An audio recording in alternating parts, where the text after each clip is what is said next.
Boa tarde, amigos. Estamos aqui de volta. Alguns aí pensaram que iam se livrar de mim, mas não se livraram. Né? Também dizem as más línguas, e é verdade, que dentro de algumas semanas eu vou embarcar para os Estados Unidos como correspondente do Diário do Comércio de São Paulo. Devo permanecer lá 1 ano e meio, 2 anos, mas durante esse tempo vou enviar para o programa os meus comentários gravados. Então eles serão enxertados aqui no programa, para que as perguntas, então, dirigidas pessoalmente a mim, terão que ser respondidas sempre na semana seguinte. Mas acho que isso não vai fazer diferença. Essa semana também, para variar, está rica em absurdidades e escândalos, e tão rica que certamente o programa vai abranger apenas 1% do que temos aí na semana. Começamos com o grande sucesso do filme sobre as Cruzadas, filme do Ridley Scott,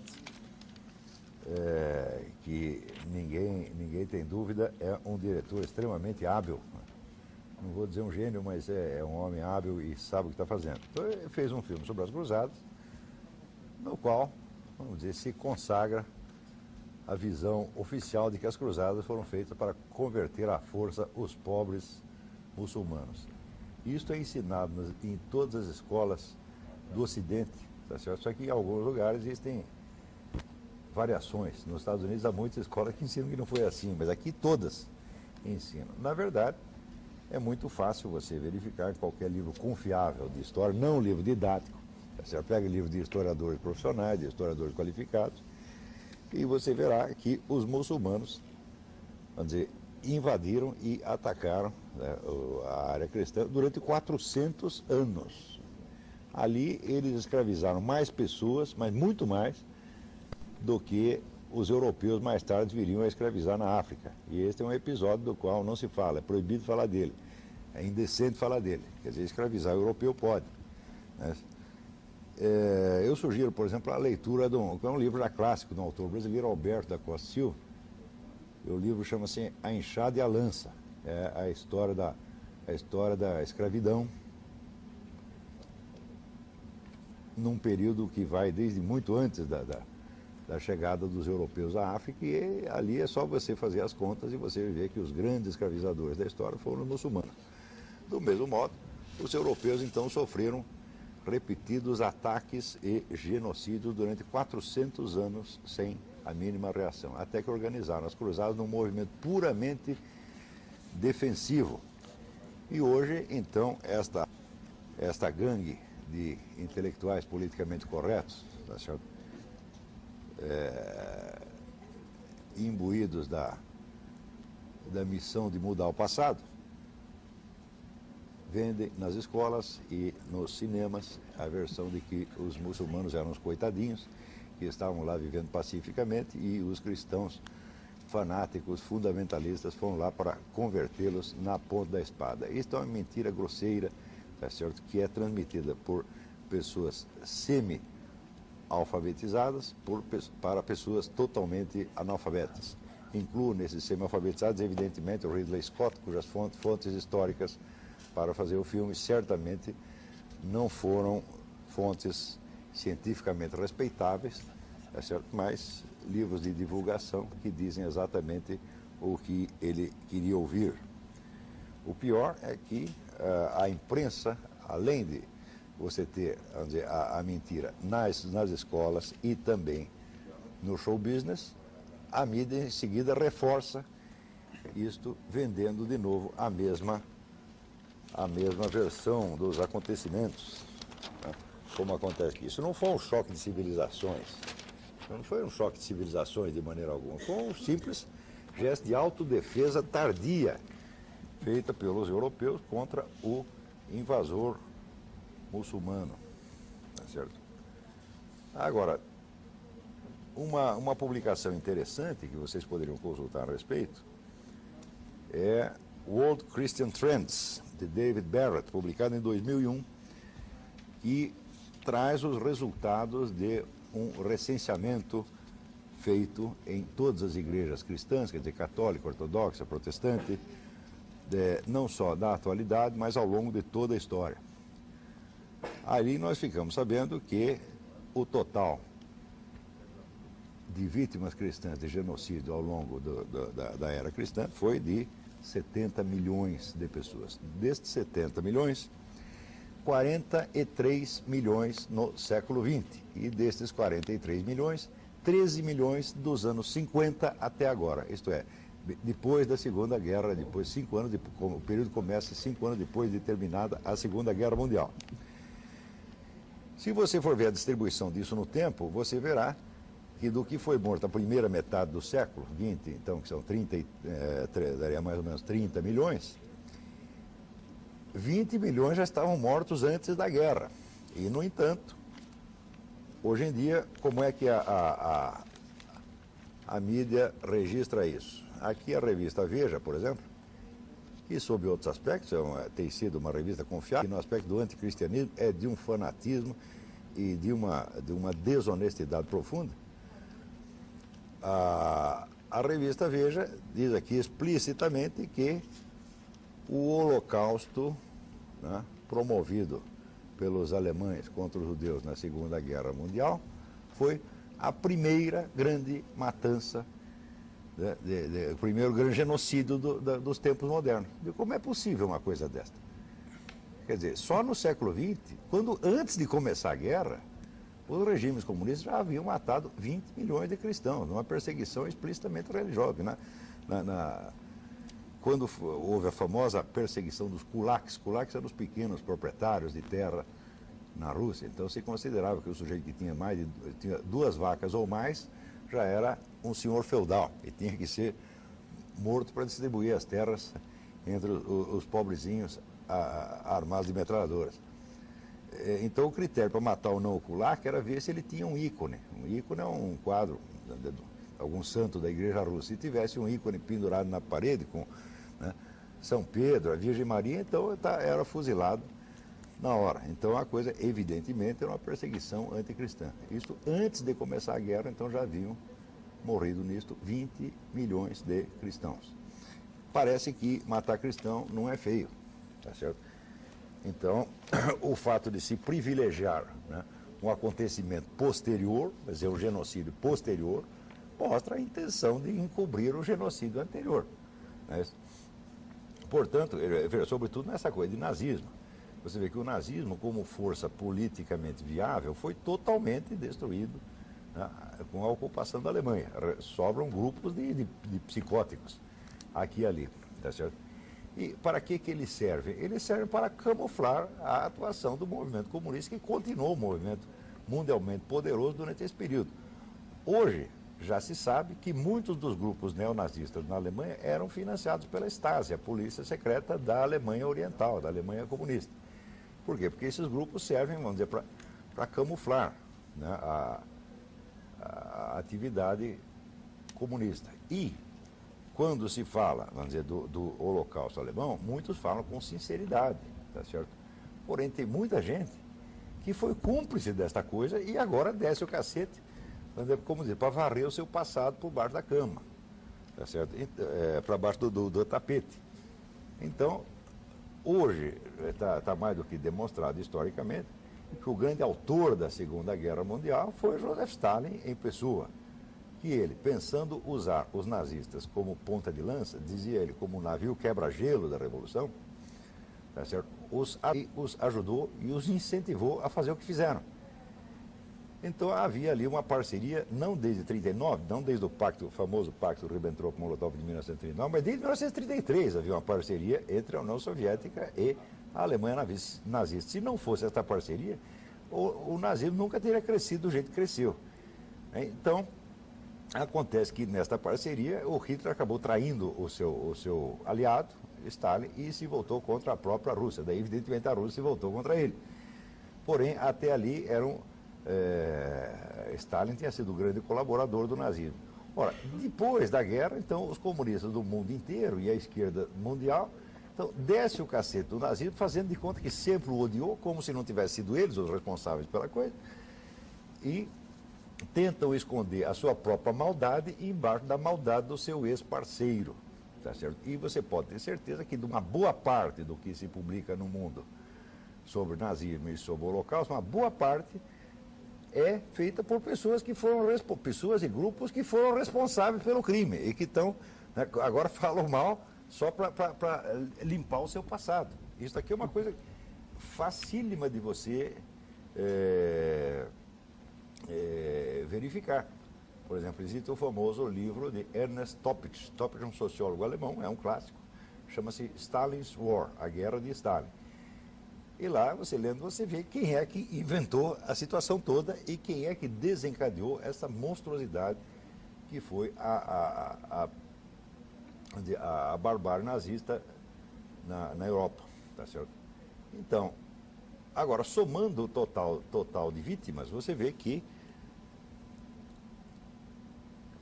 a Segunda Guerra Mundial matou no total 40 milhões de pessoas. A primeira matou 20 milhões. E o comunismo, em tempo de paz, matou 100 milhões. Quer dizer, o comunismo é pior, não só do que nazismo e fascismo, mas pior do que 2 guerras mundiais somadas. Sem contar o fato de que nazistas e fascistas foram sempre manipulados por eles.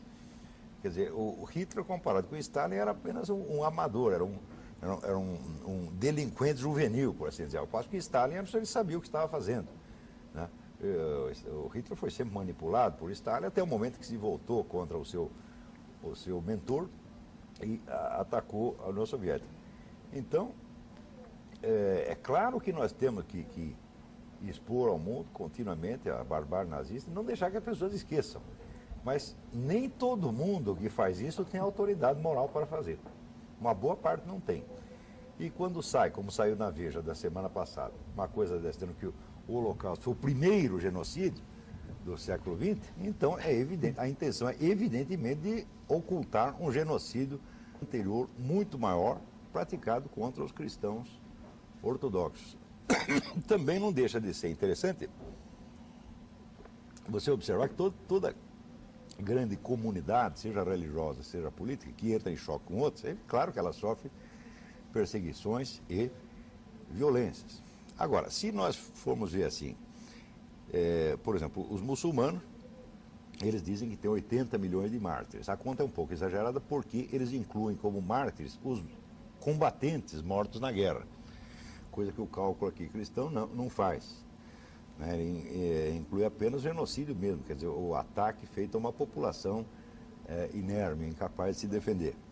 Mas, mesmo supondo que fosse 80 milhões, que fosse 80, 70, 60, o número de muçulmanos mortos por muçulmanos é muito alto. E o de cristãos mortos por cristãos não chega, vamos dizer, o total que dá aqui, dos 70 milhões de cristãos mortos ao longo da história ocidental, 5 milhões foram mortos por outros cristãos. Agora, se você pegar uma outra comunidade, que é a comunidade dos comunistas, eu creio que aproximadamente 80% dos comunistas mortos foram mortos por comunistas. Não, ninguém matou mais comunistas do que Stalin e Mao Tse-tung.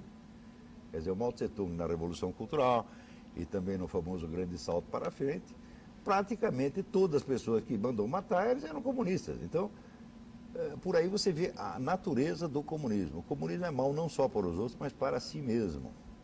Tá certo? Então, não deixa de ser curioso que na recente discussão a respeito desse manual do politicamente correto, o sujeito que redigiu a lista das palavras proibidas incluísse lá a palavra comunista, porque diz que os comunistas foram vítimas de perseguições.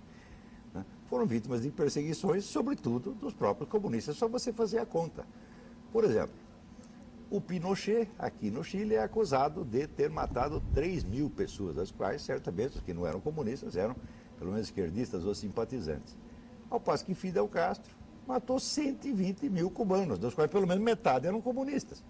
Dos líderes da Revolução Cubana não sobrou um vivo, e dos militantes também não. Então, seguinte, o maior perigo para os comunistas são os próprios comunistas. Não é isso? E isso quer dizer que a palavra, o sujeito que fez, o autor do manual, ele inverteu a coisa. A palavra comunista é feia porque o comunismo é feio, não por causa do mal que alguém tenha feito aos comunistas. Tá certo? O fato mesmo de existir aí num PCdoB, Partido Comunista do Brasil, é uma indecência, porque esse partido foi o legitimador constante do genocídio chinês. Ora, existe uma espécie de jurisprudência internacional afirmada de que o sujeito que apoia o regime genocida, ele é coautor moral. Isso quer dizer, o PCdoB inteiro é coautor moral da morte de 60 milhões de chineses. E, no entanto, continua sendo um partido legal. Quer dizer, a existência do PCdoB é um escândalo, como seria a existência de um partido nazista. Esses partidos não podem existir. Partidos que colaboraram com regimes totalitários, tá certo? De maneira contínua e renitente, têm que ser fechados. E os seus líderes têm que ser responsabilizados, se não criminalmente, ao menos midiaticamente, tá certo? Pelo mal que fizeram. Quer dizer, não é lícito que eles façam tudo isso e conservem a sua imagem de pessoas, vamos dizer, inocentes e de boa índole. Não há uma única pessoa de boa índole num partido deste, a não ser que ignore tudo a respeito do passado. Então só vai haver ou safados e vigaristas ou semi-analfabetos. Estes são evidentemente inocentes. Se bem que eu não acho que exista inocência em você se meter em questões que estão acima da sua capacidade e não procurar se informar a respeito. Isso é o que a gente pode chamar de ignorância criminosa. Quer dizer, você entra num partido e não quer nem saber a história dele, não quer saber os crimes que ele tem nas costas, então você é culpado de ignorância criminosa. Ora, quando pessoas deste tipo, tá certo, adquirem num país, tá certo, o prestígio de gente honrada, o que acontece? A moral vai toda para o brejo, tá certo? O Brasil está, vamos dizer, num estado de degradação moral inimaginável. Eu acho que não houve uma coisa parecida na história. Vocês viram que maravilha, por exemplo, esta aliança entre o PCC, primeiro comando da capital, e o MST. Quer dizer, o MST foi lá dar lições ao PCC, esse bando de criminosos, sobre como se organiza um protesto, como se paralisa as ruas do centro, etc, etc. E foi gravada aqui, por telefone, uma conversa entre gente do PCC e do MST, na qual o homem do PCC diz o seguinte ao seu companheiro do MST: eles, do Ministério da Justiça, não podem estar diretamente com a gente, mas não vão mover nenhuma palha, quer dizer, não vão mover nenhuma palha contra nós. Mas por trás dos panos, através do MST, eles vão nos ajudar. Isso quer dizer que o Ministério da Justiça está ajudando duas organizações, das quais uma oficialmente criminosa e a outra notadamente criminosa, notoriamente criminosa, a se ajudarem uma à outra, ou seja, a fazer planos conjuntos. Agora, o mais bonito é o que o sujeito diz aqui. Se você fizer desse jeito, quer dizer, do jeito que ele acaba de explicar, pode ir, que já era, vai dar 1000% certo. O chefão do Ministério da Justiça é gente nossa, da boa, que não nega fogo. É verdade isso, seu Márcio Tomás Bastos? O senhor é gente deles? O senhor não nega fogo? E quanto o senhor está levando nisso? Quer dizer, a hora que um sujeito desse ocupa o Ministério da Justiça, tá certo? O que mais se pode esperar? É o famoso império do crime. O império do crime, né, foi uma profecia feita pelo cineasta Fritz Lang no filme de 1933. É uma história fabulosa. No filme chamado O Testamento do Dr. Mabuse. O Dr. Mabuse é um gênio do crime. Ele começa como jogador, no qual ele hipnotiza os seus adversários e os induz a jogar mal e perder tudo para ele. Com isso, ele montou uma fortuna. Com a fortuna, ele monta uma organização criminosa que visa a tomar o poder no mundo inteiro. Tá certo? E para isso, ele espalha uma onda de crimes absolutamente sem sentido. Tá certo? Crimes que às vezes não dão nem lucro, mas que é só para espalhar o terror e enlouquecer as pessoas. E depois o Dr. Mabuse é preso. Quando ele é preso, ele enlouquece, vai parar no hospício. E o que ele faz? Ele domina mentalmente o diretor do hospício, o médico-chefe, e usa o médico-chefe como canal para continuar gerenciando o mundo do crime. Tá certo? Então, o maluco que manda no dono do hospício, o criminoso maluco que manda no dono do hospício, usa como instrumento, é mais ou menos a situação aqui do ministro da Justiça, né, que é o agente, é o colaborador do PCC. O senhor vai esclarecer isso, senhor Márcio Tomás Bastos? Esclarecer não quer dizer inventar um subterfúgio. Não. Eu acho que toda a sua carreira tem que ser investigada para saber o que esse sujeito está dizendo aqui. Ou o senhor vai desmentir, vai dizer, não conheço o sujeito. Ora, O que é isto? Você acha que um chefe de uma organização criminosa vai ficar enrolando outro chefe da organização criminosa, se referindo ao senhor desse jeito? Os criminosos entre si têm que ser leais, senão é perigoso para eles. Então, muito provavelmente, o que esse sujeito diz a respeito do ministro é verdade, sim. O ministro está no bolso do colete dele. O ministro não nega fogo, tá certo? Ora, do mesmo modo, nós vemos aqui, similarmente, a mesma situação do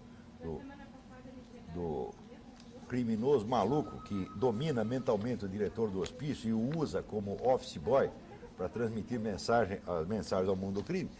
Há uma situação igualmente absurda, que parece o doutor Mabuse, é esta coisa das invasões do MST. Aqui no Mato Grosso do Sul, mais de 2.000 sem terra mantiveram reféns cerca de 20 funcionários do Instituto de Colonização e Reforma Agrária, INCRA.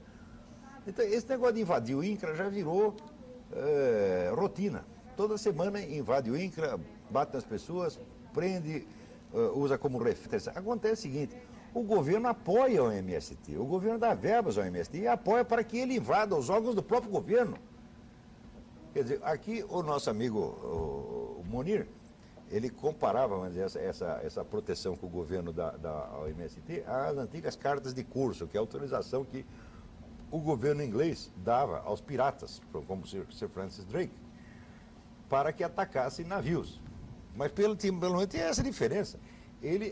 O governo inglês autorizava, a rainha da Inglaterra autorizava a atacar navio dos outros. Navio espanhol, navio fazer. Mas navio inglês não, agora aqui não. O governo dá dinheiro e apoia o MST para que ele invada órgãos do próprio governo. Quer dizer, nesta maluquice nem o doutor Mabuse conseguiu pensar. E nós já estamos nisso. E ainda tem gente fazendo de conta que está tudo normal.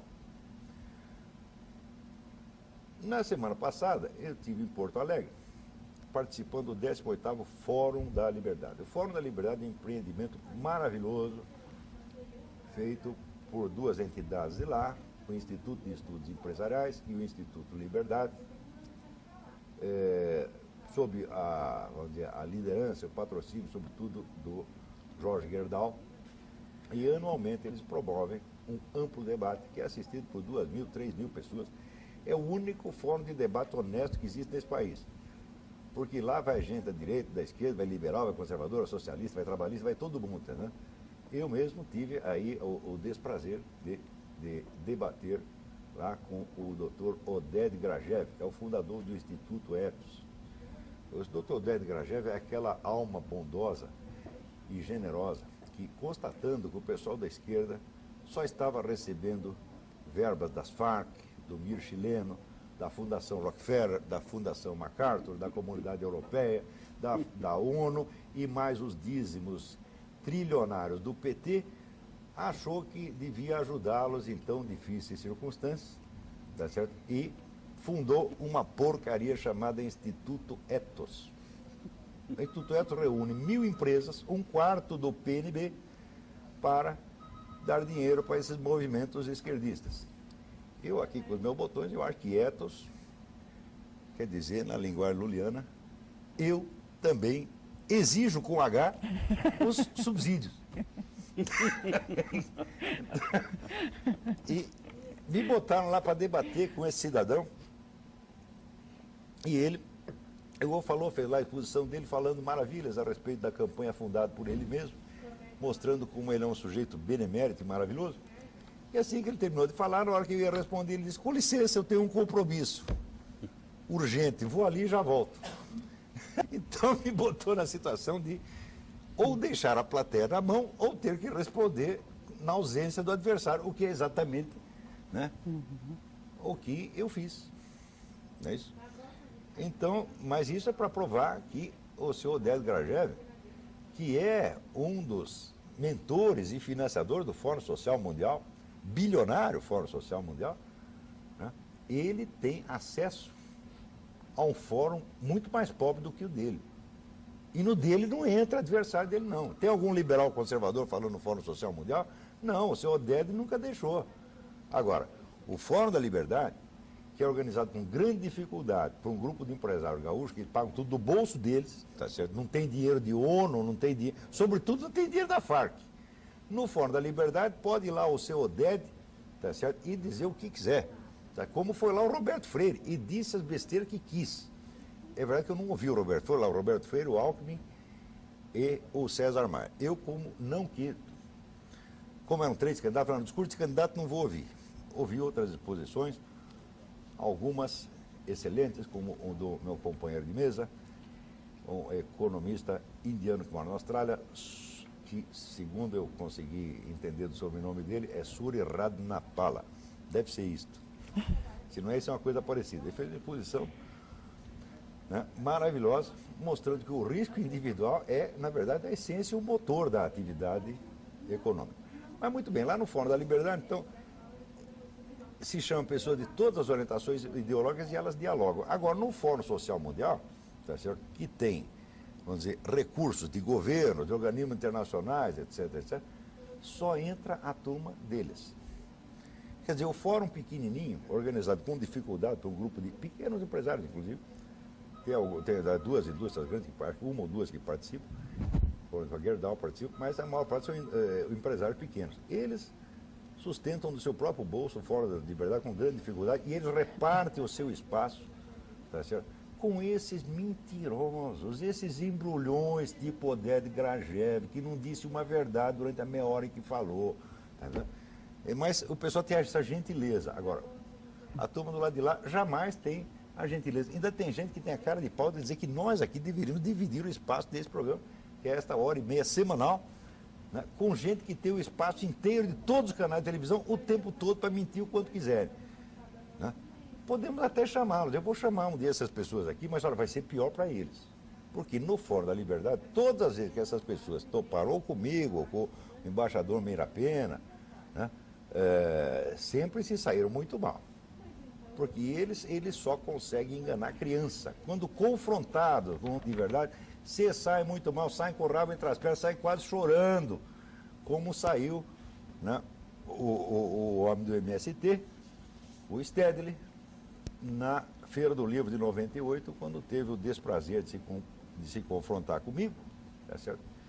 E mostrado, exibido ao público em toda a sua palhaçada intrínseca, saiu batendo pezinho, dizendo, se eu soubesse que ia ser tratado assim, não viria aqui. Ser tratado assim, como que ele foi tratado? Ele foi simplesmente desmascarado. O homem é mentiroso, embrulhão. Ela fala um monte de mentira, a gente desmascara a mentira uma por uma, ele fica um cara de taxa, ele paga o mico. Tá certo? Então, como eles não querem pagar mico, eles reúnem esses centros de debate entre aspas, e só falam uns com os outros. E não deixam ninguém contraditá-los, tá certo? E é assim que eles têm conseguido enganar esta nação há quase 20 anos. Olavo, deixa eu só te interromper só um pouquinho, mas já que você está falando, você falou do ministro da Justiça, aí o Sábio do Jardim das Américas, ele pede para você informar a fonte dessa reportagem. Saiu na revista Veja. Então tá aí. A reportagem, a transcrição da conversa saiu na revista Veja 2 semanas atrás. Tá certo? Então, é uma coisa pública e notória. E até agora o ministro não disse uma palavra a respeito, não disse nem dirá, e se dizer alguma coisa vai desconversar. Porque neste país, quando há uma suspeita em torno deles, são eles mesmos que se investigam, como nesse caso da propina dada pela Farc ao PT. Quem é que está investigando? Uma comissão de petistas. Ora, isso é um jogo de carta marcada, isso é uma trapaça. Quer dizer, não dá mais, essas coisas não dá mais nem vontade de comentar, porque são tão óbvias. Não é isso? Quer dizer que o PT tem todos os direitos. Né? Agora, nós temos aqui, nem tudo está perdido, né? Porque acaba de sair aqui, este livro aqui, vamos fazer aqui Tá aparecendo aí? Tá, isso. Agora tá. O Brasil que deu certo, escrito por Gilberto Zancopé e José Monir Nasser, do qual vocês talvez tenham ouvido falar. É isso? Conhece o José Monir Nasser? É isso? Então, esse livro é uma história da soja no Brasil. E se chama O Brasil que deu certo, porque, na verdade, a única coisa que deu certo no Brasil nos últimos 30 anos é o plantio da soja. O Brasil está vivendo da soja, tá certo? A exportação de soja nos coloca num lugar de destaque no comércio internacional e é o que alimenta este governo com os seus impostos para a grande, vamos dizer, revolta do pessoal do MST que quer entrar lá e acabar com esse negócio de soja. Eles só querem plantar eles mesmos, tá certo? Então, Porque nós sabemos no que consiste a atividade do MST. Consiste em invadir, tá certo, uma terra que não dá lucro e fazer com que ela passe a dar prejuízo. Não é isso? Porque eles vão lá, não plantam coisíssima nenhuma, o que eles plantam não dá nem para sustentar eles próprios, tá certo? E então eles têm que ser sustentados com cesta básica, bolsa escola, tudo isso que você está pagando. Você, eu, ele, todos os trouxas aqui, o bando dos trouxas, nós pagamos por esses vagabundos, tá certo? Porque isso, vagabundo, não apenas vagabundo é quem não trabalha. Quem faz o mal e quem delinque é delinquente, é criminoso, faz bando de criminosos, tá certo? Que tem todos os direitos, não é isso? E que podem aglomerar, vamos dizer, uma quantidade imensa de terras improdutivas, tornando-se o maior latifundiário da história brasileira, e não se exige que ele plante nada e que produza nada. E ainda continua querendo mais terra, invadindo o INCRA, etc, etc. Então, num país onde todos estão dedicados somente à destruição, houve esta geração aí de plantadores gaúchos que saíram, né, indo aí pelo lado oeste, chegaram até o Mato Grosso. Lá no Mato Grosso encontraram um monte de terra que tinha sido desses sem terra. Os sem terra tinham estado lá, ocupado, feito um monte de miséria, tá certo? No fim, venderam a terra. Né? Produziram tanto, se deram tão bem lá, fizeram tantas coisas maravilhosas que venderam a terra. Foram tudo embora e venderam a terra. Venderam para quem? Venderam para os gaúchos. E os gaúchos plantaram soja e hoje estão alimentando o Brasil com esta soja. Quer dizer, estes têm direito à terra. O MST não tem direito a uma casinha de cachorro, gente. Porque se você der a casinha de cachorro, no instante seguinte a casinha de cachorro virou um barraco que não, caindo aos pedaços que nem o cachorro vai aceitar. Tá certo? Então, se me pedir 1 centímetro quadrado de terra para o MST, eu vou dizer, não, vocês não têm direito a coisíssima nenhuma, vocês não fazem nada, vocês são improdutivos, vocês são predadores. Vocês só servem para destruir, porque vocês nunca foram sinceros na sua defesa do pequeno agricultor. Tá certo? Vocês são apenas defensores de si próprios, defensores do seu poder político, tá certo? E, para usar a expressão do velho Gilberto Amado, vocês são colecionadores vorazes de subsídios. É isso, vocês só existem para pegar subsídio, tá certo? Ocupar áreas estratégicas, entroncamentos rodoviários, etc., para poder paralisar o país quando quiser, tá certo? E ainda se fazer de coitadinho e pedir mais dinheiro, e mais dinheiro, e mais dinheiro, e mais dinheiro. Quer dizer, como é que nós podemos levar a sério esta gente? Como é que nós podemos aceitar que essas pessoas sejam até fiscais da nossa moralidade, façam discursos moralistas contra as injustiças do capitalismo? Quaisquer que sejam as injustiças do capitalismo, meu filho, as suas são muito piores. Tá? Porque um capitalista, pelo menos alguma coisa, ele tem que produzir, alguma riqueza ele tem que produzir, você não produz nada, você só miséria, só produz problema. Tá certo? Muito bem. Então, no meio deste inferno, tá certo? Tem gente trabalhando, tentando produzir alguma coisa boa, e esta é a história deles. O livro vem com um prefácio do ex-ministro da Agricultura, Marcos Vinícius Pratini de Moraes, tá certo? E conta a epopeia desses brasileiros, estes sim, patriotas, estes sim, gente séria, tá certo? Que estão alimentando o país com a sua produção. Um livro excepcionalmente bem escrito, baseado numa pesquisa histórica muito bem fundamentada e que não deixa de ser uma ilustração prática dos ensinamentos do maior economista de todos os tempos, que foi Ludwig von Mises, que mostra que a economia é a ação humana, e a ação humana só dá certo quando ela é livre e desimpedida. Feito isto, o que você tem aí, Munir? Pois é, depois Além do livro. da propaganda positiva, muito obrigado, fico feliz com a sua... Enganei aqui o Munir, trouxe o livro escondido. Eu não sabia, Muita gente. Juro que eu não sabia. Olá, muita gente, toda semana, o Munir já escreveu algum livro, qual foi o livro? Então tá aí, né, Munir? Então, muito bem. Então, já que o assunto, nós que entramos no assunto do livro, sem que eu tenha provocado, eu queria dizer que quando o Gilberto Sampaio e eu escrevemos esse livro, nós queríamos contar a história da soja. De como foi que o Brasil conseguiu ter a segunda maior produção de soja do mundo, só perdemos para os Estados Unidos e temos seguramente possibilidades concretas de sermos os maiores produtores do mundo. Já somos os maiores exportadores. E o que acabamos descobrindo ao longo da pesquisa da soja, além da própria história da soja, que é uma história fascinante, maravilhosa, sugiro que se você gosta de assuntos produtivos, você tem que ler a história, é imprescindível. mas nós descobrimos que a história da soja é, antes de mais nada, uma fórmula para o Brasil que dá certo. Então, nós podemos dar certo sim, se nós entendêssemos o que aconteceu no caso da soja. No caso da soja, as condições que juntas se harmonizaram para que nós tivéssemos conseguido este grau de sucesso são basicamente três. De uma enorme quantidade de fatores, podemos resumir em três grandes famílias. A primeira era o desejo que tinham esses agricultores de dar certo. Porque se você não quer fazer alguma coisa, se não há um desejo, em princípio, de sucesso, nada funciona na vida. Porque o mundo não é assim. Quer dizer, você até para ganhar na loteria tem que comprar o bilhete, não tem jeito. Não, você não ganha na loteria sem comprar o bilhete. O mínimo de iniciativa tem que ter.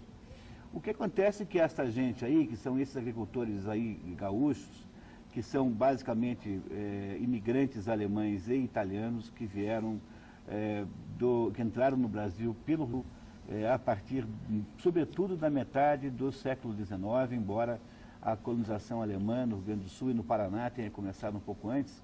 Essa gente, que os italianos chegam depois na década de 70, né, de 1870, elas queriam dar certo de qualquer jeito. E eles tiveram um grande mérito, tiveram a grande sorte de não serem percebidos pelo governo. Que se o governo os tivesse percebido, tivesse sabido da sua existência, certamente eles teriam sido impedidos de algum modo, por alguma razão, sob algum pretexto. Então, a primeira condição é a existência de um desejo de dar certo, um desejo de prosperidade, um desejo de trabalhar com as próprias mãos e construir o sucesso. Esta é a primeira condição para tudo, aquilo que Ludwig von Mises chama de a ação humana. Von Mises costumava dizer que a economia não trata de coisas, a economia trata de comportamentos humanos. Pois a primeira maneira para que um país dê certo é que as pessoas que estão nele desejem dar certo de verdade e não apenas obter um emprego público. Eu sempre insisto nisso aqui, porque, de certo modo, o Brasil é um país de rentistas, não só no sentido econômico, de você botar o seu dinheiro lá para render junto ao Banco do Brasil, num título público qualquer, mas no Brasil eu tenho às vezes a impressão que a mentalidade, o desejo maior dos brasileiros seria encostar-se no Estado, criar para si próprio alguma pequena sinecura, mesmo que seja humilde e pequeno, contanto que ele ficasse dispensado da necessidade de produzir o próprio sucesso. A essência do liberalismo clássico, esse que von Mises muito bem representa, é a essência da autorresponsabilidade. Você é responsável pela sua própria vida, por resolver os seus problemas e por construir as condições econômicas que você desejar e acreditar que deve construir. O segundo conjunto de condições que interferiram no assunto, que geraram esse sucesso todo, foi o fato de que a comunidade intelectual, a comunidade científica brasileira, conseguiu, a partir do que havia sido feito nos Estados Unidos, temos que ter essa humildade de reconhecer, quer dizer, os Estados Unidos começaram a saga da soja 30 anos antes do Brasil. Hoje não há mais diferença, hoje nós estamos cientificamente e tecnologicamente equiparados a eles, mas nós sempre tivemos 30 anos atrás.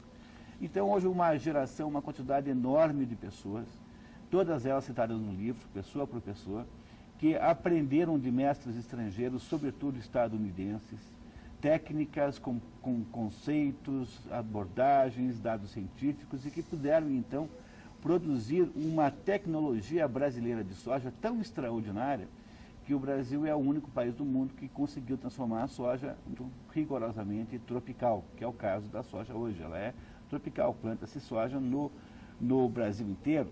Então, se você quiser saber onde é que tem soja no Brasil, é simples. Você pega o mapa do Brasil e faça o mapa dos CTGs. Onde houver um CTG, certamente tem soja. Você vai descobrir que a soja cobre todas as regiões, menos a Amazônia selvagem, menos as áreas excessivamente secas do Nordeste e as áreas litorâneas, porque as áreas litorâneas não se prestam a esse tipo de cultivo. No resto está completamente ocupado. Ainda há 90 milhões de hectares a ocupar nas regiões de pastagens degradadas do centro-oeste do Brasil. Esses 90 milhões de hectares garantirão que o Brasil, o centro-oeste do Brasil, mais do que o Brasil, será o maior produtor de alimentos do mundo. Isso é garantido. É só se nós não quisermos fazer, né? Só se nós nos perdermos com debates ginasianos, debates ideológicos, debates de natureza política e deixarmos escapar essa chance extraordinária que está nas nossas mãos. Ou seja, a ciência brasileira, a partir do patamar estabelecido pela ciência estadunidense em fitotecnia, em desenvolvimento de plantas, em melhoramento vegetal, permitiu que esse gaúcho que ia subindo do Planalto do Rio Grande do Sul na direção das Guianas, né? Quer dizer, na verdade, como se houvesse ali um imenso talvegue abandonado, aquilo que Getúlio Vargas chamava de marcha para o oeste, para os gaúchos representava a marcha para o norte, porque eles já estavam mais a oeste, né? Então a questão era subir para o norte. Essa é a segunda condição, segundo conjunto de fatos que nos ajudaram a conquistar esse destaque todo, estão descritos os detalhes no livro. E a terceira condição necessária para que nós pudéssemos ter tido esse sucesso foi o fato de que tanto os cientistas quanto os agricultores algumas vezes se defrontaram com governantes de alma extraordinária, governantes como, por exemplo, os ministros Cirne Lima, com o ministro Alisson Paulinelli e também com o ministro Marcos Vinícius Platini de Moraes, que sabiam que a missão do governo não era atrapalhar, mas era liberar, sabiam que a missão do governo não era criar obstáculos, mas era criar facilidades, sabiam que tinham que confiar e apresentar a estes pioneiros, tanto cientistas quanto agricultores, uma ajuda que foi preciosa para que o governo não atrapalhasse, ou seja, na hora em que nós tiramos os cascos do Estado de cima da iniciativa do pequeno agricultor, de cima do cientista competente, nós produzimos essa maravilha chamada soja. Os brasileiros deviam prestar atenção nessa história para entender a soja. Ela merece em si própria, obviamente, muito respeito, mas aí está, dentro deste sucesso da soja, a verdadeira fórmula que nós brasileiros devíamos fazer, devíamos usar para todos os outros assuntos, desde o combate à criminalidade até qualquer coisa que você possa imaginar. E é este a grande contribuição que a soja traz ao Brasil. Ela é a descoberta da fórmula que nos faz ser vitoriosos e, na verdade, infelizmente, ainda há baixa percepção sobre esta metodologia, o que torna a experiência da soja, de certo modo, ainda um pouco solitária. E isso é, de fato, o maior de todos os fatos angustiantes que nascem dessa situação. Ou seja, a soja é um sucesso em si e é um sucesso como modelo. E nós devíamos prestar atenção nisso. Bom, nós temos a participação de alguns telespectadores e o Márcio do Morumbi, lá de São Paulo, ele faz duas participações. Então, eu vou ler até a segunda, depois nós vamos falar da primeira dele. Sobre os sem-terras, Olavo, ele diz que se os sem-terras podem reivindicar a terra, eu gostaria de reivindicar o que eu quero ter uma Ferrari, porque ele tem também o mesmo direito, diz ele. Eles só querem terra produtiva, já cultivada, com casa. E lazer, é claro. Esse é o comentário claro, do não só querem a Márcio. terra produtiva já com tudo arrumadinho, mas eles querem para estragar. Sim. Estraga e depois vende. Isso é um escândalo. Quer dizer, isso é uma quadrilha de bandidos mesmo. E depois ele fala sobre os partidos, você estava comentando sobre os partidos. Antigamente tinha só 2 partidos, agora temos dezenas de partidos. Todos esses trilhões que saem dos cofres públicos para pagar todos esses partidos, se fossem investidos em nosso país, com certeza seríamos um país de primeiro mundo. Comentar também sobre Angra dos Reis, que é um forno de queimar nosso dinheiro. Um grande abraço a todos e o programa é ótimo. Obrigado, Márcio. Então, por exemplo, o famoso dízimo do PT. Não é isso? Quer dizer, o PT, ele criou um negócio que é idêntico ao regime nazista e comunista, que é o Partido-Estado. Quer dizer, o partido que está tão imbricado no Estado que não dá mais para você distinguir os interesses de um e os interesses de outro. Mas, por exemplo, se esses dízimos do PT virassem impostos, né, e voltassem para o próprio Estado, já seria um grande benefício. Né? Podia investir em coisa produtiva. Né? A coisa mais produtiva seria, por exemplo, a remoção dessas pessoas da vida pública, já seria um grande benefício. Agora, para você ver como estão as coisas, ninguém, exceto a revista Primeira Leitura, deu, ou pelo menos deu com destaque, a seguinte notícia, que 6 agricultores amiguinhos da freira Dorothy Stang tá certo? Estão sendo procurados pela polícia pelo assassinato de um sujeito. Essa correola da dona Dorothy, de Freira, Freira, lembraram o seguinte: está em vigor o decreto de Pio XII, ratificado por João XXIII, tá certo? Em 1959, segundo o qual qualquer católico que colabore com um regime ou partido ou organização comunista está automaticamente excomungado. Então essa dona não era freira coisíssima nenhuma, era a freira lá para a correola dela, tá certo? Não é freira, não é nem católica, não é um membro da igreja, tá certo? É apenas mais uma comunista disfarçada de freira, tá certo? Esta correola dessa freira, isso também era um bando de delinquentes, tá certo? E isso está ficando cada vez mais claro. Agora, quando matam a freira, tá certo? Que até hoje ninguém sabe direito quem matou, tá certo? Se faz um bafafá tremendo. Agora, quando os amiguinhos da freira matam um outro, não, isso aí a gente vara para baixo do tapete, não se pode falar disso. E, evidentemente, a comissão pastoral da terra, composta também desse bando excomungado, vagabundo que se faz de padre, que se faz de bispo, etc., etc., está protestando junto à Comissão de Direitos Humanos, etc., etc. Não pode perseguir os coitadinhos. Eles têm que poder matar quem eles quiserem. Tá certo? Quanto a esses cardeais e bispos, etc., um dia nós vamos trazer, se tiver chance, podemos trazer um desses vagabundos aqui e ler para ele o texto do decreto da sua excomunhão. Então, o senhor sabe que o senhor está excomungado, o senhor sabe perfeitamente, o senhor está na igreja apenas para se aproveitar dela, o senhor está realizando o programa de Antônio Gramsci, que dizia que o Partido Comunista não deveria combater a igreja, tá certo? Mas infiltrar-se nela e utilizar das suas estruturas como canal de propaganda. Hoje isso está perfeitamente realizado. Então, esses modos de agir sorrateiros, canalhas, isso é característico de comunista desde que existe movimento comunista, porque eles acham que eles têm obrigação de fazer isso. Quer dizer, quanto mais canalha o que eles fazem, mais eles se orgulham. Por exemplo, aqui temos, saiu esses dias, na revista, na própria revista Veja, saiu um comentáriozinho sobre um livro autobiográfico, escrita pela Pagu, como é que chama? Não sei o que, Galvão, né? Patrícia Galvão. Patrícia Galvão, a famosa Pagu, que foi amante, depois parece que foi esposa do Oswaldo de Andrade, tá certo? Já é uma coisa muito esquisita, é que a fama da Pagu, tá certo? Porque o Oswaldo de Andrade é um escritor não é um mau escritor, mas é um escritor sem grande importância real, não tem uma coisa dele que se consiga ler ainda com proveito. Então, a amante do escritor de segunda categoria se torna figura de projeção nacional, né? Já é uma coisa esquisita. Mas a Pagu conta aqui, né? Ela dá o testemunho dela, ela sempre foi comunista de carteirinha, tá certo? Nesse livro, ela mostra que era serviente ao partido ao ponto de aceitar qualquer instrução, por mais imoral que recebesse do partido, está aqui, página 144, vamos lá.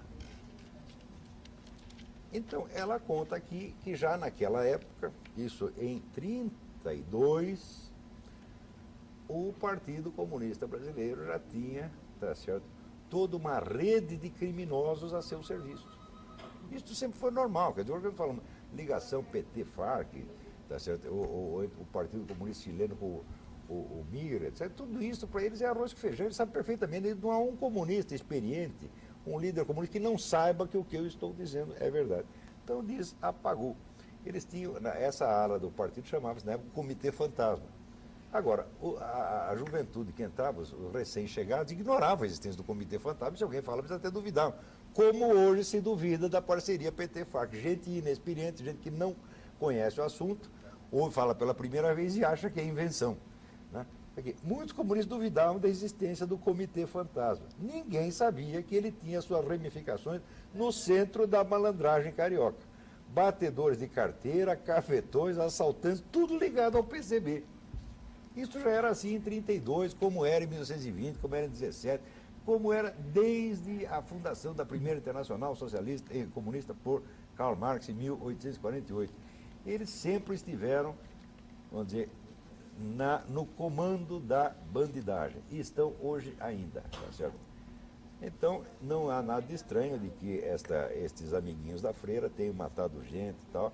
Isso é normalmente assim. Agora, se você se defende contra um deles, Se você defende sua propriedade contra um deles, você é um bandido, você é um monstro. Tá certo? Pois é, essa daí é a pergunta aqui da Ione, Olavo. Se a Constituição permite que o proprietário defenda a sua propriedade, não é justo que ele realmente a defenda, já que o governo não faz nada? Mas o governo está aí, preste bem atenção, nós estamos sob um governo revolucionário, comunista, aliado a Fidel Castro, aliado a Hugo Chávez, que está promovendo uma revolução no continente. Esta revolução é realizada por meios diferenciados, mais violentos num lugar, mais pacíficos e mais moderados no outro, mas há uma estratégia global. Essa estratégia está amplamente documentada nas atas do Foro de São Paulo e em todas as discussões internas desses partidos, que não são secretas, são apenas discretas. Quem não é pesquisador, não é da área, não é militante, não se interessa por essas coisas. Mas se você ler as atas dos congressos do PT, você verá claramente que é um partido revolucionário tão comunista quanto qualquer outro partido comunista tem existido. Porque um partido, para ser comunista, não precisa chamar de Partido Comunista. O Partido Comunista tem uma infinidade de nomes. O Partido Comunista americano, sabe como é que chamava? Workers' Party, trabalhadores. A mesmíssima coisa. O nosso não é senão uma cópia, tá certo? Do Workers' Party americano. Então, o partido governante, a função dele no Brasil, dentro da estratégia continental, é muito clara. Ele tem que manter a estabilidade da produção capitalista de modo a que ela sirva, através de impostos, para subsidiar o Estado revolucionário que vai acabar estrangulando e que já está estrangulando o próprio capitalismo. É por isso que o governo tem essa política ambígua. Neoliberal. Neoliberal. Por um lado, ele até ajuda os empresários, por outro, estrangula com impostos e os criminaliza por tudo quanto é jeito. E não lhes dá meios sequer de defender as suas propriedades. Esta política ambígua, nós deixamos de ganhar dinheiro, mas nós lhe tiramos todos os direitos, nós tiramos todo o poder, nós tiramos todos os meios de defesa. Hitler resumia isso dizendo que se tratava de colocar a empresária de joelhos. Quer dizer, você deixa de ganhar dinheiro, mas ele está de joelhos. É uma das muitas maneiras que você tem de dizer. Pessoas que só pensam em economia e que não veem a sociedade como um todo, tá certo? Veem que há uma política aparentemente pró-capitalista, ou pelo menos não tão comunista quanto se esperava, dizem, que maravilha, Lula mudou, etc. Vocês são os trouxas, os idiotas, analfabetos, eles nunca leram nada, nunca leram uma linha de Lenin, nunca leram Antônio Gramsci, não sabem o que estão falando, dando palpite quer dizer, vocês, na verdade, vocês merecem apanhar desses comunistas, porque vocês são burros, entendeu? E vocês também é ignorância criminosa. Porque vocês estão deixando a democracia capitalista destruída aqui, quem vai pagar por isso são seus filhos, seus netos. Ou pior, nem os seus, porque você vai retirá-los, você vai mandá-los para o exterior. São os filhos, os netos dos pobres de hoje. Na Revolução não são os ricos que perdem, não, os ricos vão tudo embora. Quem fica para morrer são os pobres. Quem ficou? Você não vai dizer que quando Stalin matou 20 milhões de russos, eram 20 milhões de milionários. Era a classe dominante. Não. Era trabalhador, era pequeno proprietário, era mendigo, prostituto. O que é que o governo Lenin fazia? Fuzilava. Você pegou o sujeito, vamos dizer, na mendicância, é fuzilado na hora. Isso era assim. São estes que pagam. Tá certo? E a culpa é, em primeiro lugar, dos autores da coisa, e em segundo lugar, é de vocês, capitalistas covardes, tá certo? Que não compreendem o valor do próprio capitalismo. Vocês só querem do capitalismo o lado que lhes aproveita, tá certo? Mas não querem os direitos fundamentais, o governo civil, a cultura moral. Tudo isso para vocês não interessa. Vocês não são capitalistas, são aproveitadores. Tá vendo? Aqui seu Antônio Hermílio, aqui seu Setúbal, tá certo? Vocês que são os grandões e que vivem de joelhos na frente desses comunistas, quando é que vocês vão tomar vergonha na cara? Quando é que vocês vão entender que o capitalismo não foi feito só para enriquecer vocês, mas para assegurar o direito de milhões? Quando é que vocês vão parar de vender os nossos direitos, tá certo? E as nossas liberdades, em troca, tá certo? Desse proveito imediato que essa aliança espúria e porca com comunistas está lhes dando? Até quando nós vamos ter que aguentar isso aí? Né? Então, a função do governo brasileiro na estratégia continental é assim. O Fidel Castro é o motor da história, o Hugo Chávez é o acelerador e o governo brasileiro é o breque. Mas o governo brasileiro é tão comunista quanto o Hugo Chávez e Fidel Castro. Não se iludam. Vamos continuar aqui? Quer falar alguma coisa? Não? A Marise do Portão e o Rui da Boa Vista, eles falam do MST. Então a Marise diz o seguinte, ela também não concorda com o MST. Então, contudo, gostaria de que fosse alguém desse falso movimento no Mídia Sem Máscara, para que pudesse ser confrontada as ideias do MST com pessoas como vocês da mesa, que sabem como mostrar a verdade. Então, a sugestão da Marise é que nós... Primeiro que eles não virão. Porque o João Pedro Estélio não vai. Depois do que se passou na Bienal do Rio 98, ele não quer me ver nem pintar de ouro. Será que não consegue trazer alguém lá? E se o João Pedro Estélio não vem, só se vier outro mais trouxa do que ele. Né? Mas pode tentar. Pode tentar, Marise. Vamos tentar. E o Rui... Se quiser discutir... Olha, eu estou faz 20 anos, não faço outra coisa senão discutir com esses caras. Eles é que fogem. Como tentar, então. Todos fizeram que nem esse seu Odete de Gragé. Fala a parte deles, com licença, vou ali e já volto. Não voltou. E o Rui pergunta o que vocês acham da marcha do MST em direção a Brasília, financiado com o dinheiro público. Isso é isso que eu chamava da longa marcha da vaca para o brejo. Olavo, isso daí é a pergunta do José. Como fazer uma revolução para mudar tanto o governo federal como o municipal para nos livrarmos dessa ditadura? Não sei, mas não se trata de fazer uma revolução, se trata de impedir uma revolução. Nunca houve na história humana uma revolução social que produzisse algum bem. Todos os regimes resultantes das revoluções foram regimes ditatoriais que só fomentaram opressão, sofrimento, miséria. Essa experiência é universal, assim. Existem, às vezes, revoluções, não são revoluções sociais, são revoluções de independência, quando um país se torna independente do outro. Isso ainda produz alguma coisa boa, como a independência americana, por exemplo, produziu a própria independência brasileira, pode ter sido bom, mas a revolução interna de um país contra si mesmo nunca produz coisa boa. Nós temos é que estrangular esse movimento revolucionário. Agora, como se faz isso? Bom, eu sou um estudioso disso aqui, eu não sou um comandante militar, não sou um estrategista político, e, sobretudo, não sou um líder político, tá certo? Eu sou apenas um estudioso e comentarista. Não espere de mim mais do que eu sei. No Brasil, todo mundo tem solução para tudo. Aqui, todo mundo tem programa presidencial, tem um projeto Novo Mundo Possível, todo mundo tem, até introduz algumas modificações na criação divina, devia ter feito assim, devia ter feito daquele de outra maneira. Todo mundo aqui tem. Eu não tenho. Eu só falo das coisas que eu estudei. Então, a minha perspectiva, graças a Deus, é limitada. Vamos lá. Eu queria... não dá para fazer mais do que alguma contra-revolução, quer dizer, talvez pequenas coisas podem ser feitas pela pessoa, pelo indivíduo. Primeira coisa, não votem em pessoas que têm uma cara de cordeiro com objetivos de lobo e chacal. Quer dizer, não votem em projetos estatizantes, não votem em pessoas que prometem que vão salvar a humanidade das suas misérias. Cuidado com as expressões do tipo inserção social, injustiça social, redistribuição, coisas do gênero como sustentabilidade. Essas expressões da moda estão todas elas impregnadas de veneno. Essas pessoas montaram uma espécie de conversa simpática, altruísta, para pegar o seu dinheiro para fazer revolução com ele. Desconfie dessas pessoas, desconfie de todo político que disser para você que já produziu não sei quantas dezenas de leis. Quanto mais lei o sujeito promove, menos deve ser confiável para ser votado, porque uma pessoa que promove muita lei está só gerando empecilhos na sua vida. Prefira um político que diga que vai tirar as leis todas, que vai tentar derrubá-las, e nenhum que diga para você que vai aumentar a quantidade de leis. Desconfie da inteligência montada nas universidades, nesta unanimidade que essas pessoas têm. Desconfie de toda a conversa cujo destino seja para dizer a você que no mundo há injustiças, injustiçados e injustiçantes, que há perseguidores e perseguidos. Essas são as conversas publicitárias que os totalitários usam para engambelar você, pegar o seu dinheiro e fazer a revolução com o seu próprio dinheiro. Crie uma espécie de DNA contra a malandragem dessa gente.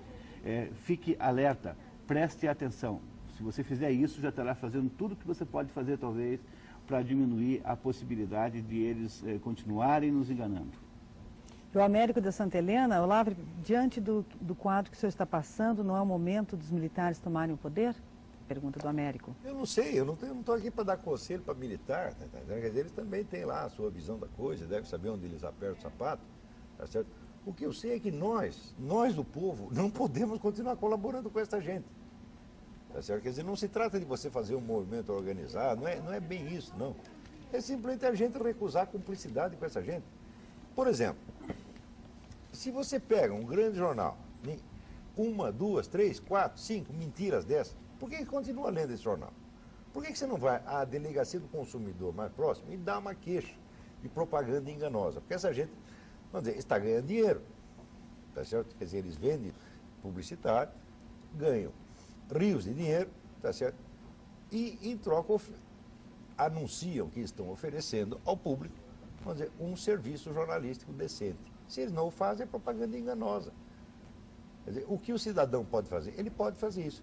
Se 3 ou 4 fizerem isso contra um grande jornal, você pode ter certeza que notícias como esse genocídio cristão não serão escondidas mais. Então, se quiser material sobre genocídio cristão, eu tenho um dossiê na minha casa que eu fui juntando pela internet, que tratar com quase 400 páginas de crimes cometidos contra cristãos no mundo. Não sai uma linha nesta porcaria de mídia nacional. Tá certo? Por quê? Porque a mídia é composta quase 100% de pessoas anticristãs, de pessoas que odeiam a igreja e que acham bonito matar cristão.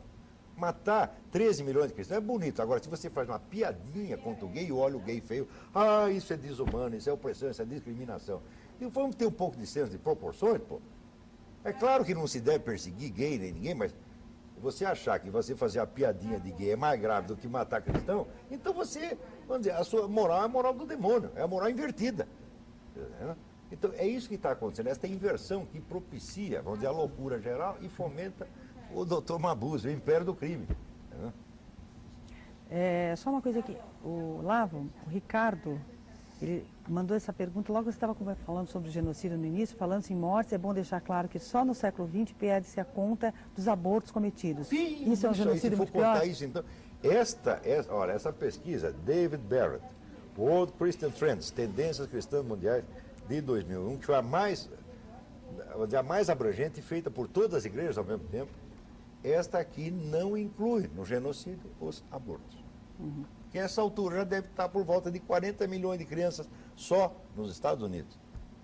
E ainda vem essas vagabundas mentirosas católicas pelo direito de decidir, entre aspas, são falsas católicas pelo direito de matar. Eu descrevi no Globo e repito aqui. Tá certo? Não são católicas e o que elas estão interpretando o que elas dizem, à luz do ensinamento da igreja, da encíclica de João Paulo II, elas estão advogando o direito de matar, o direito de elas matarem as crianças, matarem as crianças no ventre de suas mães. Isso é homicídio, tá certo? Note bem, hoje nos Estados Unidos já surgiu muitos documentos e depoimentos sobre as origens do movimento abortista. Então, houve vários ex-líderes do movimento abortista que já confessaram os seus crimes. Num dos próximos programas eu vou juntar esse material, não era o assunto de hoje, então não trouxe. Mas um deles confessou que 30 anos atrás, quando estava começando esse movimento nos Estados Unidos, ele mesmo falsificou estatísticas. Ele sabia, ele tinha dados que 10 mil abortos anuais nos Estados Unidos, eles aumentaram para 100 mil e fizeram propaganda como se fosse 100 mil. Teve aquela senhora do processo Roe versus Wade, que é uma moça que tinha sido estuprada e que estava grávida do estuprador, pediu autorização da justiça para abortar. A justiça deu autorização, foi a primeira autorização de aborto que houve nos Estados Unidos, e isso foi o marco inicial da legalização do aborto nos Estados Unidos. Hoje, passados 30 anos, essa senhora confessou que ela não tinha sido estuprada, coisíssima, não, porque ela foi induzida pelos líderes abortistas a mentir à justiça. E hoje esta mulher corajosamente se apresenta ela mesma perante a justiça, pedindo a reabertura do processo, arriscando-se a sofrer por sua vez o processo de perjúrio para corrigir o crime que ela ajudou esta gente a cometer 30 anos atrás. A campanha abortista foi feita inteirinha na base da fraude e da mentira. Estas senhoras católicas pelo direito de decidir, para o simples fato de dizer católica já é fraude. Não pode dizer católico porque a revista desse movimento publica ódios a Satanás. Quer dizer, se o sujeito é satanista, não pode ser católico, meu Deus do céu. Quer dizer, além de ser abortista ainda se admite, porque é uma coisa humanamente pensável. Mas ódios a Satanás, ódios a Baal, que sai na revista Conscience desse movimento nos Estados Unidos, e depois publica ódio a Satanás, vem dizer que é católico. E eu penso que somos idiotas? Pensa. E com frequência tem razão, porque a gente não imagina, às vezes, a maldade das pessoas, e nós de boa fé acreditamos que todos são de boa fé. Ora, meu Deus do céu. A Beatriz do Batel, ela gostaria de registrar, eu vou ler o que ela mandou aqui. Gostaria de registrar o meu protesto e dizer que estou estarrecida ao ouvir palavrões na televisão. A crítica pode ser feita desde que seja feita com classe. Quem é esse senhor que xinga as pessoas e as coloca todas... Não acabou, em um mesmo balaio, sem distinção, como xingamento... milhões de católicos como xingamento da Igreja Católica e generalista para todos os demais membros da Igreja. Ora, dona, fala bem sabão, dona. Não me amole. Tem um pouco de senso de proporção. Eu estou falando de coisas gravíssimas. Quaisquer palavrões que se usem para dizer... Eu não usei nenhum. Não usou. Não usei nenhum. Não usou. Mas se usasse todos para falar dessas pessoas, para falar desse movimento abortista, para falar desses comunistas, isso seria inteiramente justo. Porque aqui se trata de genocídio, se trata de matança em massa. Não é preciso ser educado para falar dessas coisas. A senhora exigir educação moral mostra apenas a sua total falta de capacidade de julgamento moral. Porque julgamento moral consiste em senso das proporções, saber distinguir o que é grave do que é menos grave, o que é o mal do que é o bem. Se a senhora não sabe, cale a sua boca. E o Ocimar de Santa Felicidade, ele pergunta o seguinte: se a população acordasse e anulasse 2 eleições, não seria o caminho para melhorar essa situação? Daqui teu colo que eu vou colocar mais água para você. Talvez, mas eu não tenho solução para nada. Essas coisas são complexas, não existe um plano abrangente que pode tudo isso. A gente tem que aprender aí, corrigindo de pouquinho em pouquinho, como esta miséria toda esse imenso caudal de sofrimentos não foi criado toda uma vez, foi de pouquinho em pouquinho, levou 40, 50 anos para criar isso, tá certo? Nós temos que aprender a reagir no pequeno, fazer aquilo que nós podemos. O que nós podemos fazer, eu e o Monir e a Marisa, nós estamos fazendo aqui. Nós tomamos daqui tempo do nosso trabalho, tomamos tempo do nosso fim de semana, na verdade, deixamos nossa família em casa, tá certo? Para vir aqui, não ganhamos um tostão para fazer isso, tá certo? E estamos cumprindo o nosso dever, estou feliz de cumprir o dever, tá certo? E qualquer lugar que me chame para falar, pagando ou não, eu vou. Se o senhor for empresário, não, o senhor quer vir aqui para uma conferência, lhe pago 5 mil, 10 mil, vou. Agora, aqui nós somos um bando de sargento do exército, não temos de cair morto, para vir fazer uma conferência para nós, não vamos lhe pagar nada, o senhor ainda vai pagar o senhor mesmo a passagem de hotel, eu também vou, igualzinho. Tá entendendo? Então, estamos cumprindo o nosso dever. Cumpra o seu dever, lute na escala pequena, não pense, como é que se diz, em movimentos macro, tá certo? É só cada um cumprir o seu dever e, sobretudo, recusar a colaboração com essas coisas e não ligar quando pessoas que são, vamos dizer, cúmplices disso, se fazem de ofendidinhas. Porque ele falou palavrão. Então, o que tem problema de falar palavrão? Eu estou falando de coisa grave, dona. Eu não estou aqui falando de futilidades. Eu estou falando de homicídio, eu estou falando de sofrimento, eu estou falando de sangue humano derramado. E a senhora ainda quer que eu faça isso muito educadamente? Ora, nós somos vozes que estão sendo sufocadas na mídia. É verdade que eu não posso nem pessoalmente me reclamar, mas eu sou o último que sobrou na grande mídia. Tem eu e mais ninguém. E eu vi todos serem calados, marginalizados, demitidos, censurados. Todos, dezenas de jornalistas excelentes e comentaristas muito bons. Sobrou eu. Por coincidência, parece que o meu nome, que veio de uma raiz que significa sobrevivente, uma raiz norueguesa que também significa várias coisas, também quer dizer lobo, então, mas quer dizer sobrevivente. O Olavo? É. E o Carvalho também, o Carvalho é firme, olha. O Carvalho não aguenta, quer dizer, o Carvalho aguenta. Então, sobrou eu. Agora, lembre-se que, como era 10 anos atrás, ou 20 anos atrás, 20 anos atrás a mídia brasileira era bem equilibrada. Você tinha metade conservador, metade esquerdista, tá certo? E, note bem, quando um esquerdista era perseguido pelo governo, a classe jornalística inteira, incluindo eu, ia lá defendê-lo.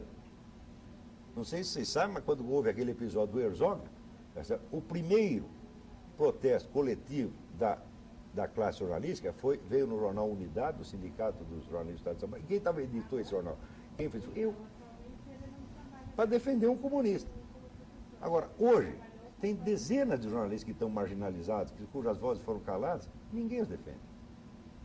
E o Tiago, do Portão, manda programa, e aí está sendo dito muitas coisas que eu tenho vontade de gritar pelas ruas. Tá? Mas grite. Vamos embora. Acho que todo mundo tinha que começar a gritar mesmo, né? Se você, nós vamos lá fazer barulho. E o Sebastião, de Santa Quitéria, pediu para o Olavo explicar o triângulo amoroso entre o ministro da Previdência, o presidente do Banco Central e o governo federal. Após certo tempo, não estarão os aposentados pedindo esmola nas ruas? Mas já estão, não é isso? Então, agora, esse caso aí, eu não sei, não sei se você está informado Não desse. estou sabendo dessas coisas. Olha, agora o que é bonito é o seguinte, o que eu estou vendo é esse namoro do MST com o PCC e com o ministro da Justiça, e da mesma conversa, né?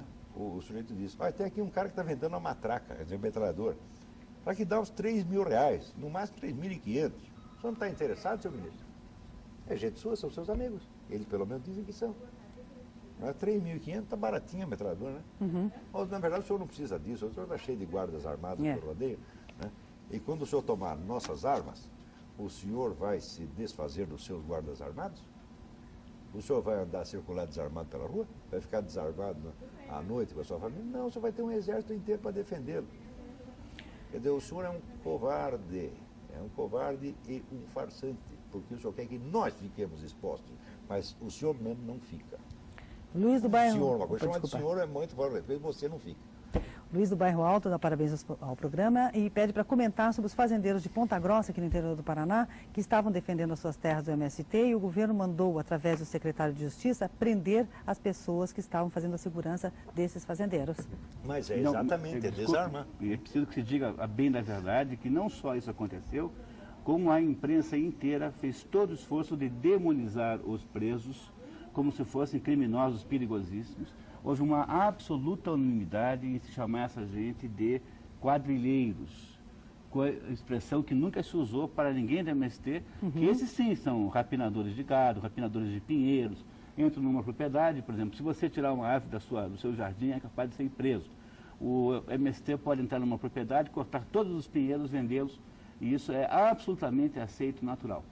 Então, o mais grave não é tanto a polícia ter feito isso, porque afinal de contas a polícia tem compromissos ideológicos, né, no âmbito da direção do governo, mas o fato de que a imprensa do Paraná comprou isso com essa leviandade é impressionante. E essa é o retrato do assunto no Brasil inteiro. Quer dizer, não há o que o MST possa fazer de barbaridade que não seja automaticamente perdoado em relação à criminalização que se fará de qualquer pessoa que tenta defender a sua propriedade.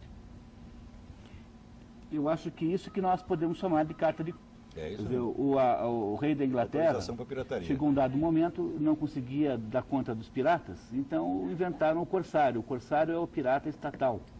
Quer dizer, o corsário é o pirata a serviço do rei. Então pegaram o Francis Drake, que era um pirata como qualquer, então, assim, olha, agora você em diante é Sir Francis Drake.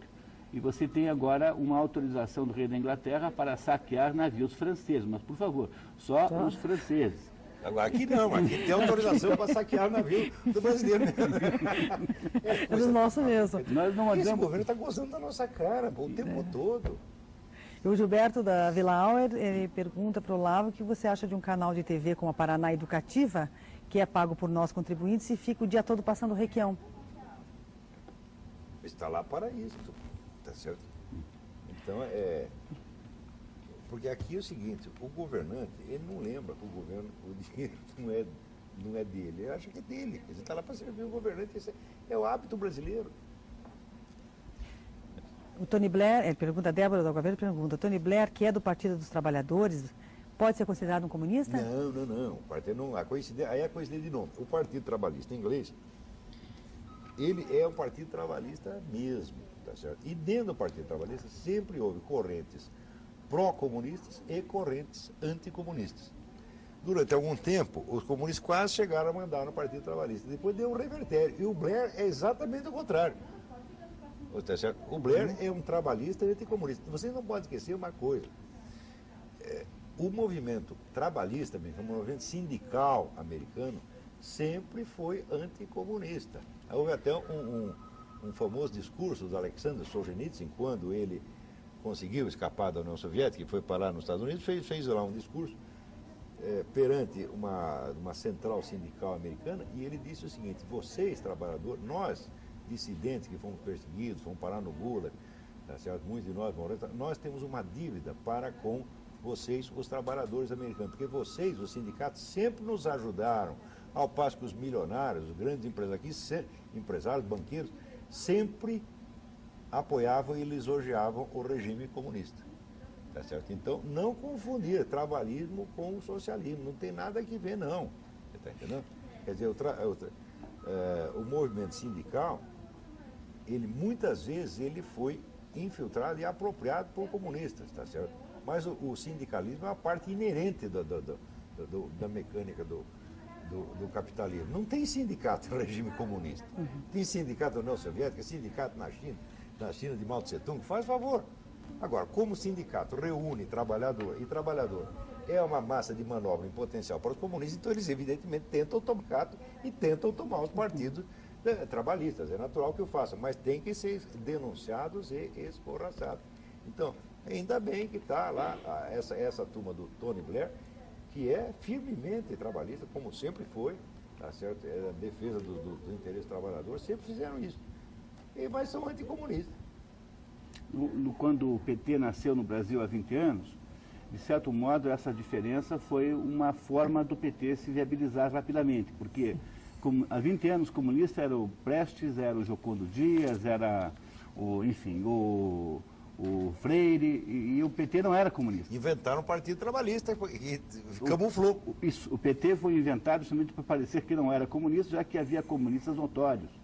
E aos pouquinhos, esses partidos ditos comunistas, propriamente ditos, não é? Eles foram se fundindo com o PT lentamente. O PT hoje é um partido de inspiração absolutamente socialista, embora tenha tido uma origem trabalhista que é muito mais por conveniência do que por sua verdadeira natureza, de fato. Tem um livro interessante que talvez vocês ainda encontrem, pelo menos em sebo.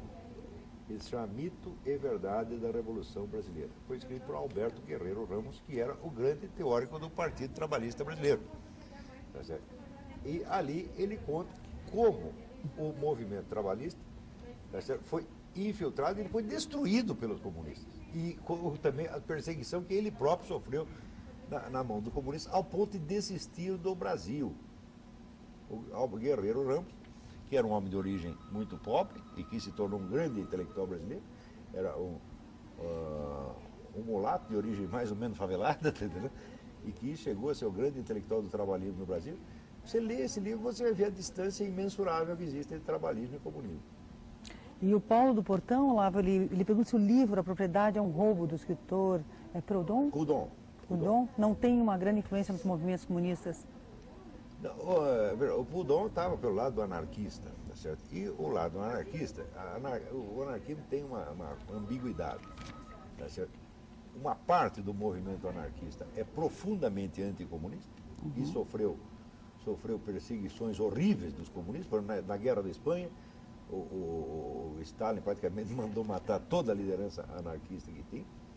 Existem correntes anarquistas que são totalmente privatizantes, os chamados libertarians americanos, como Murray Rothbard, são anarquistas anticomunistas. Aqui no Brasil nós tivemos o maior filósofo brasileiro, que se chamava Mário Ferreira dos Santos. Era um tipo muito, muito engraçado, porque ele ao mesmo tempo ele era um católico de inclinação tomista e era politicamente anarquista, era um membro do movimento anarquista. Eu ainda fui lá entrevistar velhos líderes anarquistas de origem espanhola e quando a gente falava do Mário Ferreira para eles choravam de comoção, tanto que eles gostavam dele. E existe um outro lado anarquista, tá certo, que também foi infiltrado pelos comunistas. Então se faz de anarquista para fomentar o comunismo. Mas anarquista já fez muita besteira, mas comparado com os comunistas, eles são os doces de coco. A Ângela do Centro dá parabéns ao programa, achando que é ótimo. O Cláudio Miro, de São José dos Pinhais, pede para comentar sobre o governo de Hugo Chávez e a relação com o governo norte-americano. Muito bem. A política americana com relação à América Latina tem consistido, há muito tempo, não é de agora, em não fazer nada. Você sabe que o americano mais presente nos assuntos latino-americanos é Jimmy Carter, que só faz besteira. Inclusive, Jimmy Carter, ele foi enviado pela ONU para fiscalizar o plebiscito na Venezuela e disse que estava tudo em ordem, que foi tudo honesto. Agora, faz umas 2 semanas, saiu o relatório dos deputados que estavam lá com ele, tá certo? E conclusão dos deputados, foi fraude. Esse relatório se publicou agora, mas o Jimmy Carter teve acesso a ele na época, então o Jimmy Carter mentiu. Quer dizer, ele leu o relatório, viu que era fraude e disse que não tinha fraude nenhuma e que o Hugo Chávez era um sujeito honestíssimo. Então, é o seguinte, se os Estados Unidos continuarem com esta política de omissão e de quase desprezo pela América Latina, isso aqui vai para o brejo, isso aqui vai virar uma imensa Cuba. Porque nenhum país do continente, nenhum Estado latino-americano, tem condição de resistir a uma organização do tamanho da Farc ou do tamanho do Foro de São Paulo. Quer dizer, eles têm um ataque multinacional. Como é que o governo da Colômbia ou sei lá, qualquer outro governo latino-americano pode resistir a uma coisa dessa? Não pode. Eles têm muito dinheiro, eles têm muito apoio que vem da comunidade europeia, que vem da ONU, que vem da Rússia, que vem da China e que vem do banditismo local, vem do narcotráfico. Ninguém pode resistir a eles. A Farc tem mais homens armados do que todas as forças armadas brasileiras. Então, quer dizer, se não houver uma ajudinha americana, esse negócio irá para o brejo mesmo. Por isso, os americanos faz 20 anos que eles não querem saber da América Latina, só pensam, né, nos países do leste europeu e no Oriente Médio. Tá certo? E um pouquinho, de vez em quando, também a África. Depois da África, né, depois do planeta Marte, depois da Lua, etc., também veio a América Latina. Tá? Então, se você ver, eu tenho, agora vou passar um ano e meio, 2 anos nos Estados Unidos como correspondente do Diário do Comércio. O Diário do Comércio é o jornal da Associação Comercial de São Paulo. Mas vou continuar participando aqui do programa. Preparando a minha ida, eu tenho muito contato com o jornalista americano. Eles também estão impressionados com a total omissão do governo Bush com a América Latina. É como se isso aqui não existisse. Com esta viagem da Condoleezza Rice, ela pode ter colhido informações, mas até o momento, só o que nós vimos foram panos quentes. Eles chegam aí, passam a mão na cabeça do Lula, né, fazem uns elogios, então, e vão embora, não querem nem saber do que está se passando aqui. Se continuar assim, o continente vai para o brejo e vai acabar tendo problema até para eles. Né? Agora, seria muito bom se pudéssemos exercer, vamos dizer, alguma pressão sobre deputados americanos. Quem conhece, algum escreva para ele, alerte para o que está acontecendo aqui, ué. Depois, quando é que vocês vão acordar, né? Uhum. O Moacir do Parolim, ele diz o seguinte: nós já tivemos uma ditadura onde as nossas empresas foram privatizadas e agora vivemos uma ditadura improdutiva da burocracia. Na verdade é o seguinte, preste bem atenção, as nossas empresas não foram privatizadas no tempo dos militares. O senhor Ernesto Geisel, tá certo, foi o sujeito que mais fundou empresas estatais. Na sua segunda etapa, o governo militar estatizou brutalmente a economia, gerando problemas que até hoje nós carregamos. Por exemplo, fizeram aquela famosa usina de Angra dos Reis, que a usina estava afundando na terra, nunca funcionou. O Geisel era anti-americano, então, e era de descendência alemã, então ele gostava de alemão, não gostava de americano. Foi lá, fez um acordo com os alemães para fazer uma usina atômica, que é uma desgraça, deu um prejuízo imenso, e na verdade está dando prejuízo até hoje. E pelas minhas contas, parece que ele fundou 200 empresas estatais. Não é isso? Foi mais ou menos, ter sido mais ou menos isso, né? Você lembra? Mais ou menos isso.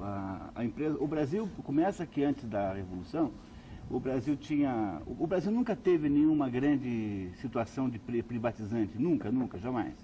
Quer dizer, até a Segunda Guerra Mundial havia uma espécie de tolerância, sobretudo entre a Segunda Guerra Mundial e a Revolução de 64, houve uma espécie de atratividade, de tendência a atrair capitais estrangeiros, sobretudo americanos, canadenses. As companhias de energia elétrica e telefones eram todas estrangeiras, uma exceção ou outra. Aí quando chega o governo do Castelo Branco, o Roberto Campos e o Otávio Gouveia de Bulhões, 2 homens extraordinários, eles começam a consertar a macroeconomia, não se interessam muito pelas empresas em si, porque havia uma desordem tão grande, eles passam, e o governo do Castelo Branco foi muito curto, também é preciso que se diga isso, e eles se preocuparam muito mais com a macroeconomia. O Delfim, que vem logo em seguida, é um sujeito que quer que a economia cresça. Então, novamente, é um macroeconomista. O Delfim, com todo o respeito que eu tenho a ele, eu tenho a impressão que o Delfim não tem a menor ideia do que seja uma empresa real, assim, uma firma, no sentido de pagar funcionário. Ele não é uma pessoa desse nível, é um homem de grande amplitude de pensamento econômico, mas ele também tem o defeito do economista macroeconomia, só pensar em agregados em taxas médias, assim, pensa em taxa média de juros. Não, é um mundo em que não existem os indivíduos, só as médias. Aí o Geisel, quando assume o governo, o Geisel resolve aprofundar o controle, porque aí naquele momento havia uma opção: ou o governo militar entregava o poder para o Carlos Lacerda, digamos assim, para alguém como Carlos Lacerda, para alguém como Ney Braga, ou seja, para um governante civil confiável, ou o governo aprofundava a ditadura militar. E foi o Geisel quem, se por um lado fez um pouco de distensão política, ou seja, ele controlou as áreas mais agressivas do Exército, ele, por outro lado, criou um aprofundamento da estatização no Brasil. Aí o Brasil, quando acaba o governo militar, é um país muito estatizado, extremamente estatizado. E aí, quando vem o governo do Collor, ele promove a primeira onda de privatizações, porém feitas essas privatizações fundamentalmente com moedas podres, em que os empresários podiam entregar direitos de baixa esperança de recebimento, como, por exemplo, título da dívida agrária, para o governo, e aí houve alguma privatização. Quando entra no governo do FHC, então a privatização continua, mas agora é diferente.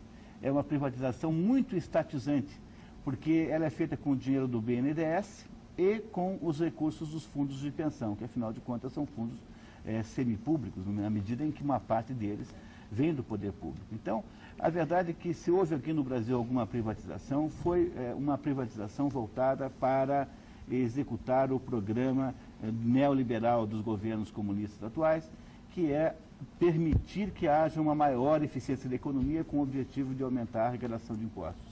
O Brasil nunca foi privatista, o Brasil nunca foi simpático à atividade econômica. Pior do que isso, no Brasil o empresário é visto como um sujeito semidelinquente pela opinião pública.